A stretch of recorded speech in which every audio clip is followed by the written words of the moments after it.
ଭୂତ କୁକୁର କଥା ବାଘ 3। ଘରେ ରୋଷେଇ ପାଇଁ ସବୁ ଦରକାରୀ ଜିନିଷ ଅଛି। ସେମାନେ ଘର ସବୁ ବୁଲି ଦେଖିଲେ ସେ ଘରେ ମଧ୍ୟ କେହି ନାହାନ୍ତି। ସେମାନେ ଭାବିଲେ ଯାହା ହେଉ ଆମେ ଏଠି ରହିବା।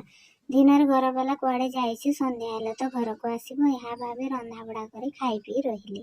ସେ ଘରେ ଗୋଟିଏ ବାଡ଼ି ଥିଲା। ସନ୍ଧ୍ୟା ବେଳକୁ ସେ ବାଡ଼ି ଉପରେ ଯାଇ ରହିଲେ। ସେ ଗାଁରେ ଗୋଟିଏ କୁକୁର ଥାଏ। ସେ କୁକୁର ହେଉଛି ଭୂତ। ସେ ଗାଁର ସବୁ ମଣିଷ ଖାଇଛି, କାହାକୁ ରଖିଲା ନାହିଁ। ଆଉ କେତେ ଗୁଡ଼ାଏ ଛେଳି ରଖିଥାଏ।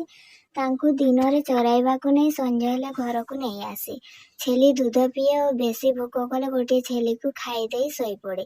ସକାଳ ହେଲେ ପୁଣି ଛେଳି ଚରାଇବାକୁ ଯାଏ। ସେଦିନ ସେ 3 ଜଣ ଯାକ ବାଡ଼ିରେ ଲୁଚି କରି ରହିଲେ। ସନ୍ଧ୍ୟା ହେଲାରୁ କୁକୁର ଘରକୁ ପଶି ଆସି କହିଲା, ତହୁଁ ମଣିଷ ଗନ୍ଧ ହେଉଛି। ଏହା କହି ଚାରିଆଡ଼କୁ ଅନେଇଲା। ଯାହା ହେଉ ଏଇଠି ଲୁଚି ରହିବା।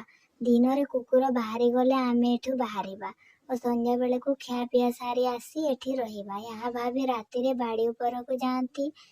ସକାଳ ହେଲାରୁ କୁକୁର ଛେଳି ଚରାଇବାକୁ ନେଇଗଲା। ଛେଳି ଦୁଧ ପିଇ ଶୋଇଲା। ସେ 3 ଜଣ ଯାକ କୁକୁରର ଏସବୁ କଥା ଦେଖି କହିଲେ, ଏ କୁକୁରଟା ଭୂତ। ସେଥିପାଇଁ ଏ ଗାଁରେ କେହି ମଣିଷ ନାହାନ୍ତି। ଏ ଖାଇଯାଇଛି, ଆମକୁ ବି ଦେଖିଲେ ଖାଇଯିବ। ତାପରେ 3 ଜଣ ଯାକ ବାଡ଼ିରୁ ଓହ୍ଲାଇ ରନ୍ଧାବଢ଼ା ଖିଆପିଆ କରି ସନ୍ଧ୍ୟା ବେଳକୁ ବାଡ଼ି ଉପରେ ଯାଇ ରହନ୍ତି। ସଞ୍ଜ ହେଲାରୁ କୁକୁର ଆସେ, କହେ, ମଣିଷ ଗନ୍ଧ ହେଉଛି, ମଣିଷ ଗନ୍ଧ ହେଉଛି। ଏହା କହି ଛେଳି ଦୁଧ ଦୁଏ ଓ ପିଏ ଆଉ ଶୋଇପଡ଼େ। ଏହିପରି ରୋଜ କୁକୁର ସଞ୍ଜ ହେଲେ ଘରକୁ ଆସି ମଣିଷ ଗନ୍ଧ ହେଉଛି ବୋଲି କହେ।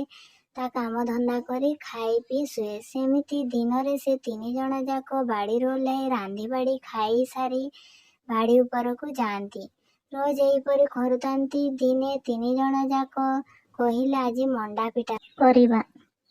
ବାଘ 4 ଜାଣିବା ପାଇଁ ମୋ ଚ୍ୟାନେଲକୁ ସବସ୍କ୍ରାଇବ୍ କରିନିଅନ୍ତୁ।